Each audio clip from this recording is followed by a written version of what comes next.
এই জানিস ডব্লিউবিসিপি এডমিশন হচ্ছে না, এমনকি যারা যারা ইঞ্জিনিয়ারিং পড়ার জন্য ভর্তি হতে পারছে না।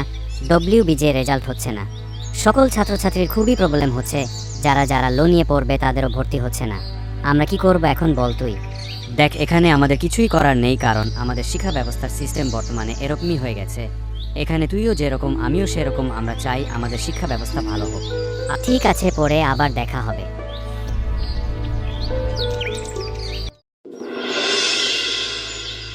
এই তানিশা, তুই কি জানিস আমাদের ওয়েস্ট বেঙ্গলের অন্যান্য জেলার ছাত্রছাত্রীরা আন্দোলন চালাচ্ছে, কারণ আমাদের ভর্তি হচ্ছে না কলেজ। ডাব্লিউবিজেই রেজাল্ট দিচ্ছে না। হ্যাঁ রে, জানি, কিন্তু আমরা কি করব বল? আমাদের পড়াশোনা অনেক পিছিয়ে গিয়েছে, কারণ কলেজ ভর্তির প্রায় দিন শেষ হয়ে যাচ্ছে, তবু ভর্তি হচ্ছে না। আচ্ছা তানিশা, আমরা যদি আন্দোলন করি তাহলে কি রকম হয়? ভালো, তাহলে কালকে এর জন্য একটা মিটিং ডাকা হোক আমাদের বটগাছের তলায়। আচ্ছা, আমরা এই খবরটা সব ছাত্রছাত্রীদেরকে দিয়ে দেই সন্ধ্যাবেলায়। হ্যাঁ, সবাইকে খবর দে। আর কালকে আমি বটগাছে আসব, আর তুই অন্য কোন গ্রামে গিয়ে মিটিং করবি ওখানকার ছাত্রছাত্রীর সাথে। ওকে, ঠিক আছে, তাহলে আমি আসি।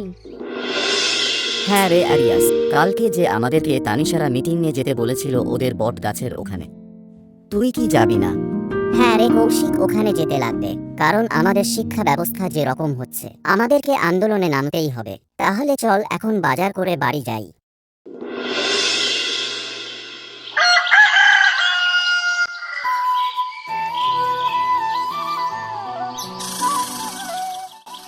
আন্দোলন করব, আন্দোলন করব, আন্দোলন করব।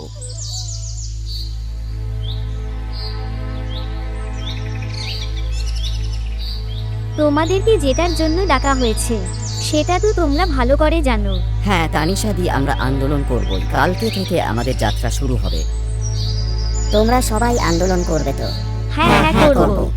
বন্ধুরা, যদি বাকি পর্ব দেখতে চাও তাহলে চ্যানেলটাকে সাবস্ক্রাইব করো এবং কমেন্ট করো।